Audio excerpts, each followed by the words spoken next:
जय भोलेनाथ। ओम नमः शिवाय। प्रिय भक्तजनों, आप सभी का दिन शुभ और मंगलमय हो और भोलेनाथ जी आप सभी की मनोकामनाएं पूर्ण करें। आज सुनिए सावन मास महात्म्य का अध्याय 27। महादेव जी कहते हैं, हे देवी पार्वती, राज्य पाकर राजा पृथु ने सोचा, मेरे पिता बड़े अधर्मी थे। उन्होंने यज्ञ आदि का उच्छेद कर डाला था, इसलिए उन्हें किस लोक की प्राप्ति हुई है, इसका ज्ञान मुझे कैसे हो। वे ब्राह्मणों के द्वारा मारे गए हैं, उनकी क्रिया किस प्रकार करनी चाहिए। इस प्रकार सोच विचार में पड़े हुए राजा पृथु के समीप देवर्षि नारद आए। राजा ने उन्हें आसन देकर प्रणाम किया और पूछा, भगवान, आप सब संसार के शुभ अशुभ को जानते हैं। मेरे पिता बड़े दुराचारी और देवताओं तथा ब्राह्मणों के निंदक थे। उन्हें शुभ या अशुभ किस स्थान की प्राप्ति हुई है। नारद जी ने दिव्य दृष्टि से यह जानकर कहा, राजन, जहाँ जल और वृक्षों से रहित मरु प्रदेश है, वहाँ म्लेच्छों के बीच में उत्पन्न होकर तुम्हारे पिता यक्ष्मा और कुष्ठ रोग से पीड़ित हैं। नारद जी की यह बात सुनकर राजा पृथु ने विचार किया कि संसार में पुत्र वही कहलाता है जो पिता का उद्धार करे। मेरे द्वारा किस प्रकार पिताजी पाप मुक्त हो सकेंगे। यह सोचकर उन्होंने पुनः नारद जी से पूछा, भगवान, किस कर्म से मेरे पिता की मुक्ति होगी। तब नारद जी कहने लगे, राजन, प्रधान प्रधान तीर्थों की यात्रा करो, इससे तुम्हारे पिता का मोक्ष होगा। नारद जी का यह वचन सुनकर राजा पृथु ने राज्य का सारा भार मंत्री के ऊपर रख दिया और स्वयं तीर्थ दर्शन के लिए निकले। अनेक तीर्थों की यात्रा करके वे प्रभास क्षेत्र में आए।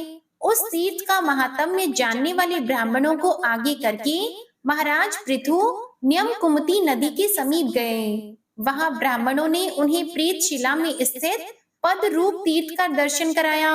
उस विमल तीर्थ का दर्शन करके राजा के नेत्र आश्चर्य से खिल उठे।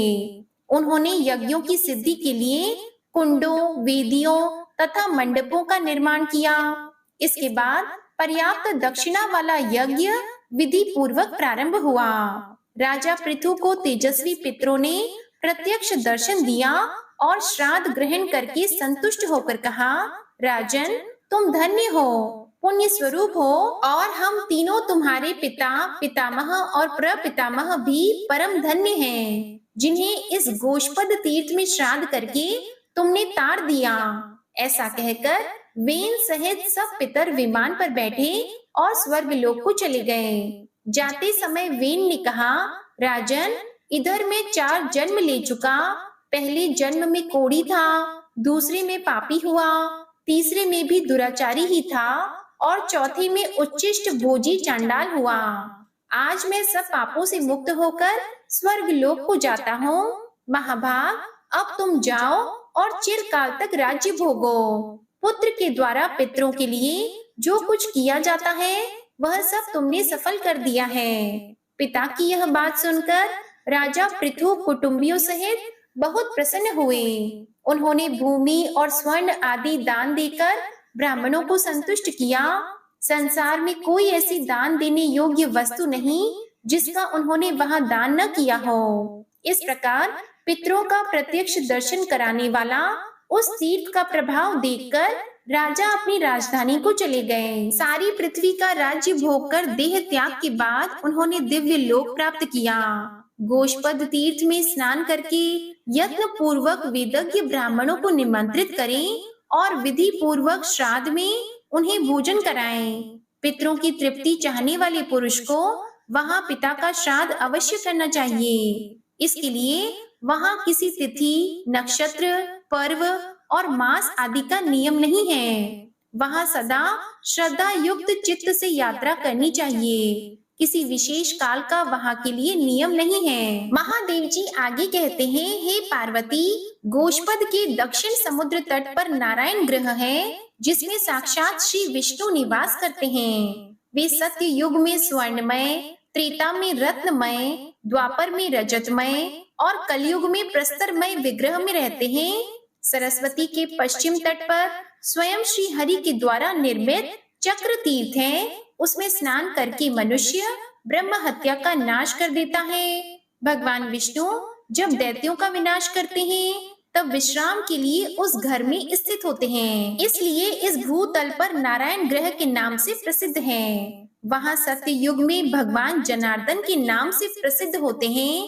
त्रेता में उनका नाम मधुसूदन होता है, द्वापर में उन्हें पुंडरीकाक्ष कहते हैं और कलयुग में वे नारायण कहलाते हैं। इस प्रकार चारों युगों में श्री विष्णु धर्म की स्थापना करके उस स्थान पर आते हैं। जो एकादशी को निराहार रहकर उन नारायण देव का दर्शन करता है वह मृत्यु के बाद उनके आनंदमय अविनाशी धाम को प्राप्त होता है।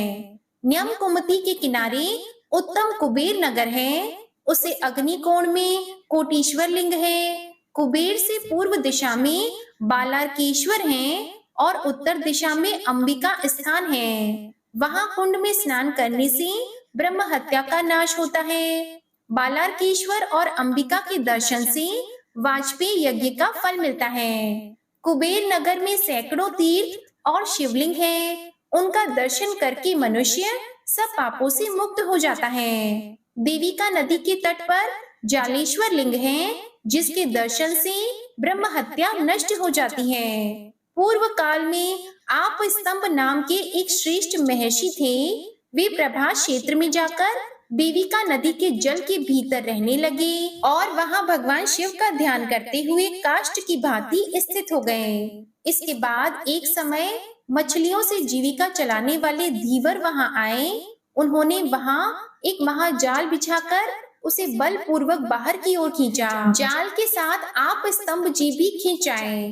तपस्या से उद्दीप्त उन महर्षि को देखकर सब केवट भय से व्याकुल हो उठे और चरणों में मस्तक रखकर उन्हें प्रणाम करके बोले, मुनि, हमने अनजान में यह पाप कर डाला है, आप कृपा करके हमें क्षमा कर दें और इस समय आपका जो प्रिय कार्य हो उसे करने के लिए आज्ञा दीजिए। मुनि ने देखा अज्ञानवश यहाँ बहुत बड़ा संहार किया गया है, फिर भी वे बड़े भारी क्षमाशील थे। उन्होंने दुखी होकर कहा, यदि ज्ञानियों का भी चित्त केवल अपने ही लाभ में रत है, ज्ञानी भी यदि स्वार्थ का आश्रय लेकर ही ध्यान करते हैं, तब इस संसार के दुखातुर प्राणी कहाँ सुख पाएंगे।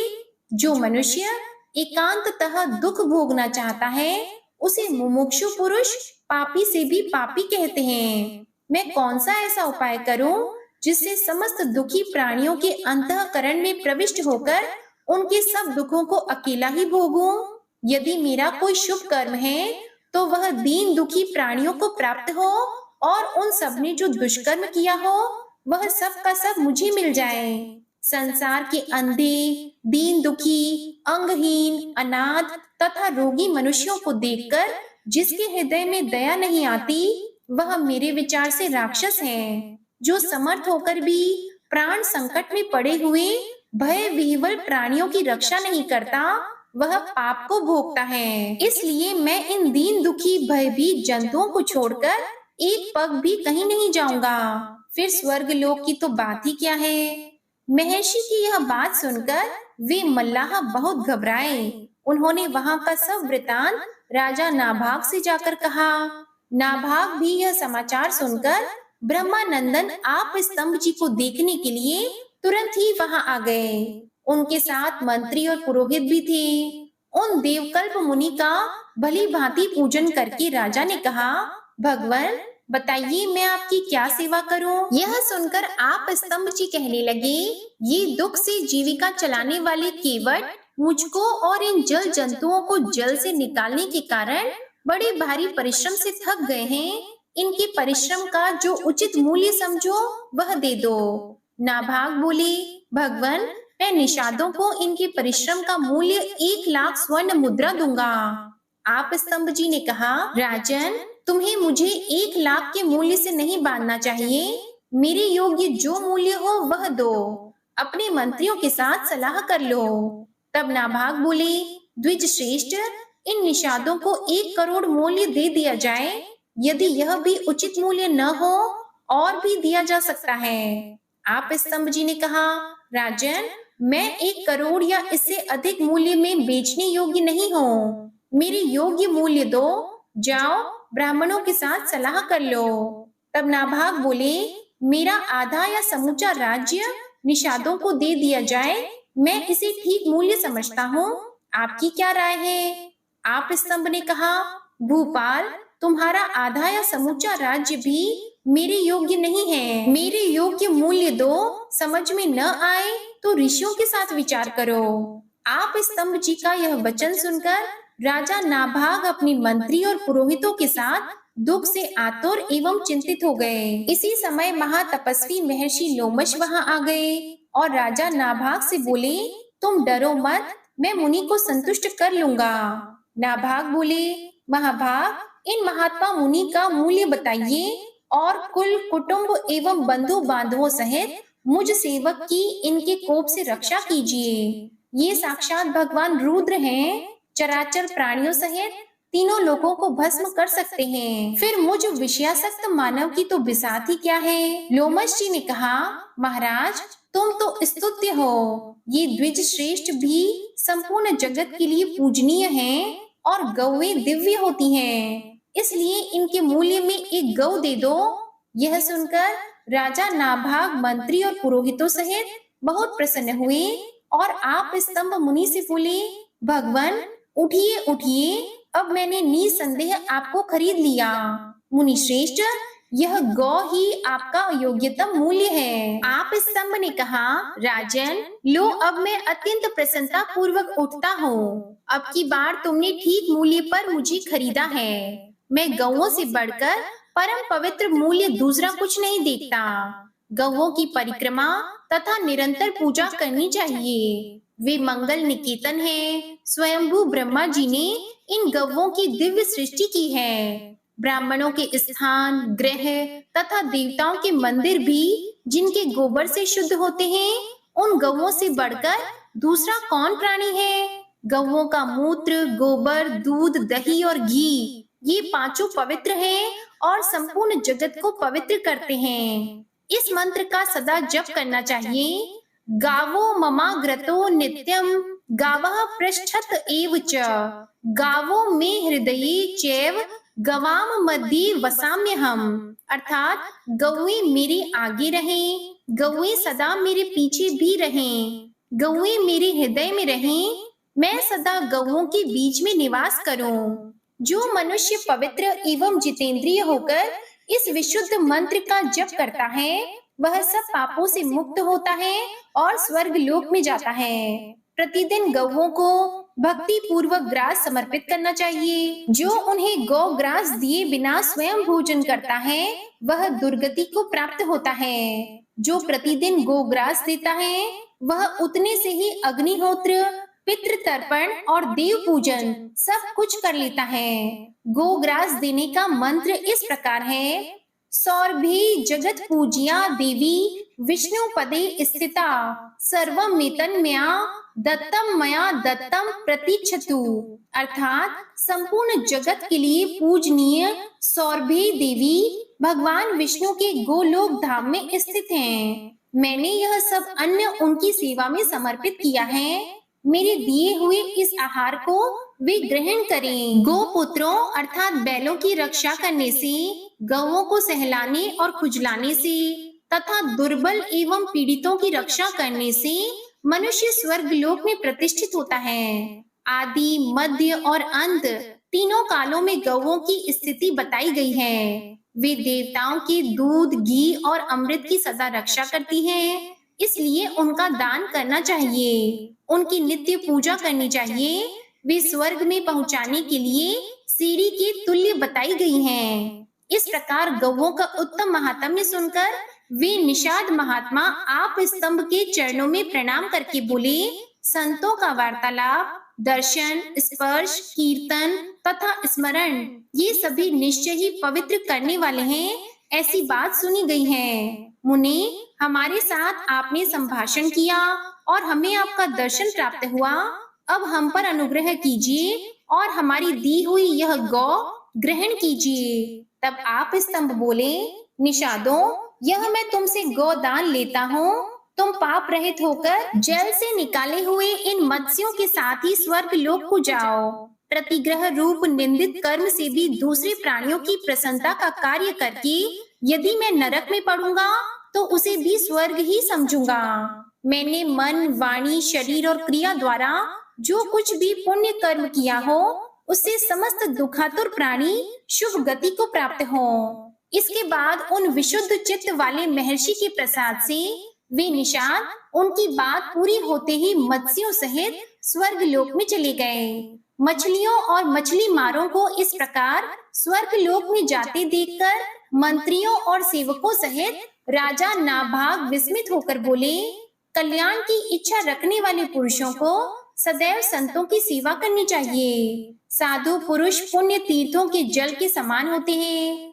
इस लोक में यदि क्षण भर भी उनकी उपासना की जाए तो वह निष्फल नहीं होती। संतों के साथ बैठना चाहिए, संतों के साथ उत्तम कथा वार्ता करनी चाहिए। जिस सभा में संत बैठे हों वहां बैठना चाहिए। दुष्ट पुरुषों के साथ कुछ भी नहीं करना चाहिए। संत समागम से ही ये मत्स्य और मल्लाह पुण्यात्मा मनुष्यों की भांति स्वर्ग लोक में चले गए। इसके बाद मुनिवर आप स्तंभ और महामुनि लोमश राजा नाभाग को नाना प्रकार के अभीष्ट वर मांगने के लिए प्रेरित करने लगे। तब राजा ने अत्यंत दुर्लभ धर्म बुद्धि को वरण किया, अर्थात यह वर मांगा कि मेरी बुद्धि सदा धर्म में ही लगी रहे। वे दोनों मुनि तथास्तु कहकर प्रसन्नता पूर्वक राजा की प्रशंसा करते हुए बोले, राजेंद्र, तुम धन्य हो जो तुम्हारी बुद्धि धर्म में लगी है। मनुष्य मात्र के लिए धर्म अत्यंत दुर्लभ है, विशेषतः राजाओं के लिए तो वह परम दुर्लभ है। यदि राजा मदोन्मत्त होकर स्वधर्म का परित्याग न करे तो संसार में उससे श्रेष्ठ कौन पुरुष होगा। राजाओं को सदा जन्म लेना पड़ता है, यह ध्रुव है। उन्हें सदा मोह होता है, यह भी ध्रुव है। और मोह से नरक की प्राप्ति भी ध्रुव है। इसलिए बुद्धिमान पुरुष राज्य की निंदा करते हैं। विषय लोलुप मनुष्य राज्य को अधिक महत्व देते हैं, किंतु मनीषी मानव उसी को नरक के समान देखते हैं। इसलिए महाराज, यदि तुम अपने लिए सनातन गति चाहते हो तो कभी मद अर्थात गर्व मत करना, क्योंकि वह लोक परलोक दोनों का नाश करने वाला है। ऐसा कहकर वे दोनों महात्मा अपने अपने आश्रम को चले गए। नाभाग ने भी वर पाकर प्रसन्नता पूर्वक नगर में प्रवेश किया। महादेव जी कहते हैं, हे पार्वती, इस प्रकार देविका नदी का प्रभाव बताया गया। मुनीश्वर आप स्तंभ ने वहां शिवलिंग की स्थापना की। वे निषादों के जाल में पड़े थे, इसलिए उनके द्वारा स्थापित शिवलिंग का नाम जालेश्वर हुआ। चैत्र शुक्ल त्रयोदशी को जो वहां पितरों के लिए पिंडदान करता है, उसके उस श्राद्ध का कभी अंत नहीं होता। जय भोलेनाथ। आज का अध्याय समाप्त हुआ। इसके आगे का वृतांत आप अगले अध्याय में सुनिएगा। अब आप सुनिए श्री शिव चालीसा पाठ। श्री गणेश गिरिजा सुवन मंगल मूल सुजान, कहत अयोध्या दास तुम देहो अभय वरदान। जय गिरिजापति दीन दयाला, सदा करत संतन प्रतिपाला।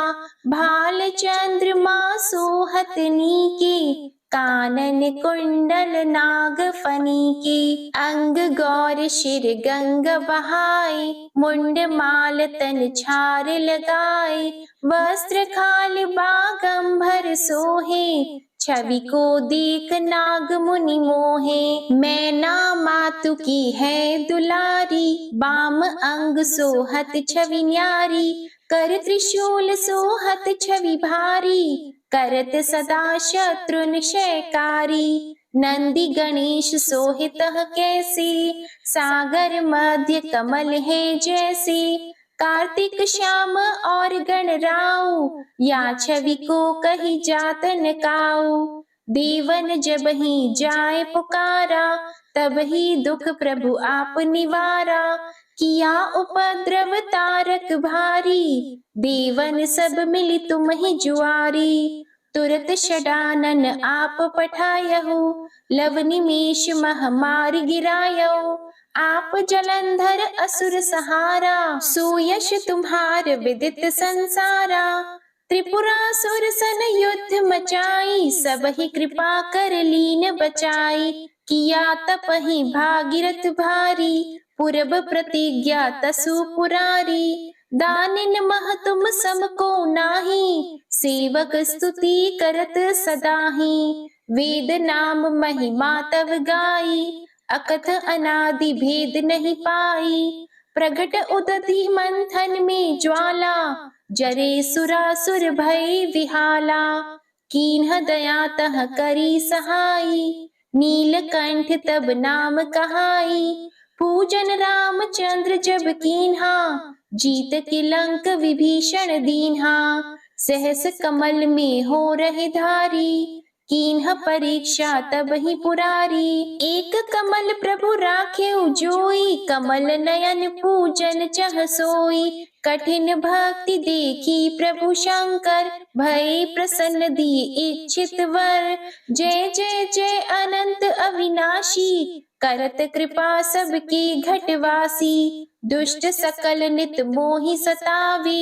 भ्रमत रहे मोहि चैन न आवे, त्राहि त्राहि मैं नाथ पुकारो, यही अवसर मोहि आन उबारो, ले त्रिशूल शत्रुन को मारो, संकट से मोहि आन उबारो, मातु पिता भ्राता सब कोई, संकट में पूछत नहीं कोई, स्वामी एक है आस तुम्हारी, आया हरहु अब संकट भारी, धन निर्धन को देत सदाही, जो कोई जाची वो फल पाही, अस्तुति के ही विधि करो तुम्हारी, क्षमहु नाथ अब चूक हमारी, शंकर हो संकट के नाशन, मंगल कारण विघ्न विनाशन, योगी यति मुनि ध्यान लगावी, नारद शारद शीश नवावी, नमो नमो जय नमो शिवाय, सुर ब्रह्मादिक पारन पाए,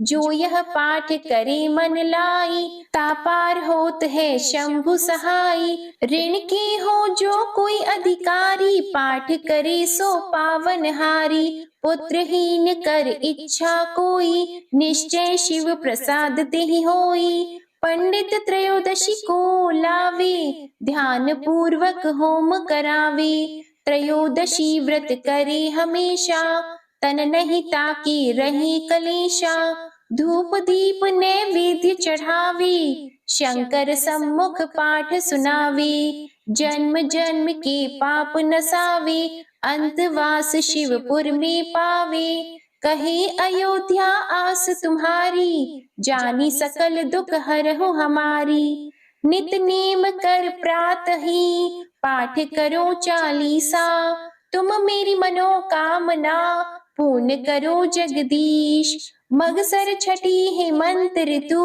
संवत 64 जान, स्तुति चालीसा शिव ही, पूर्ण कीन कल्याण। शिव चालीसा समाप्त होती है। प्रेम से बोलिए भगवान भोलेनाथ की जय। अब आप सुनिए भगवान भोलेनाथ की आरती। ओम जय शिव ओमकारा, प्रभु हर शिव ओमकारा, ब्रह्मा विष्णु सदा शिव, ब्रह्मा विष्णु सदा शिव, अर्धांगी धारा, ओम जय शिव ओमकारा, एकानन चतुरानन, पंचानन राजे, स्वामी पंचानन राजे, हंसासन गरुड़ासन, हंसासन गरुड़ासन, वृषवाहन साजे,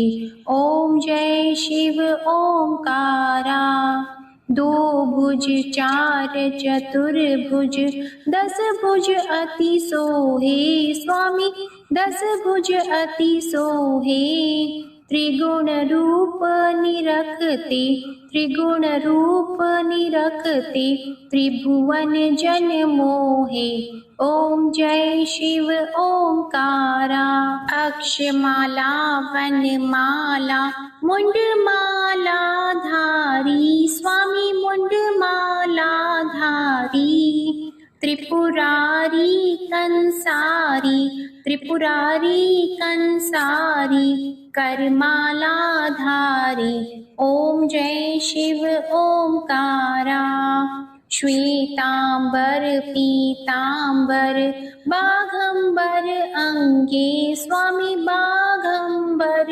अंगे सनकादिक गरुणादिक सनकादिक गरुणादिक भूतादिक संगे। ओम जय शिव ओंकारा। कर की मध्य कमंडल चक्र त्रिशूलधारी स्वामी चक्र त्रिशूलधारी सुखकारी दुखहारी सुखकारी दुखहारी जगपालनकारी। ओम जय शिव ओंकारा। ब्रह्मा विष्णु सदाशिव जानत अविवेका स्वामी जानत अविवेका प्रणवाक्षर में शोभित प्रणवाक्षर में शोभित ये तीनों एका। ओम जय शिव ओंकारा।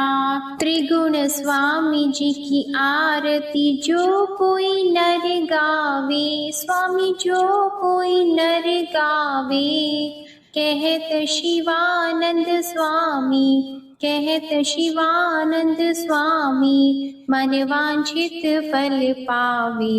ओम जय शिव ओंकारा। ओम जय शिव ओंकारा।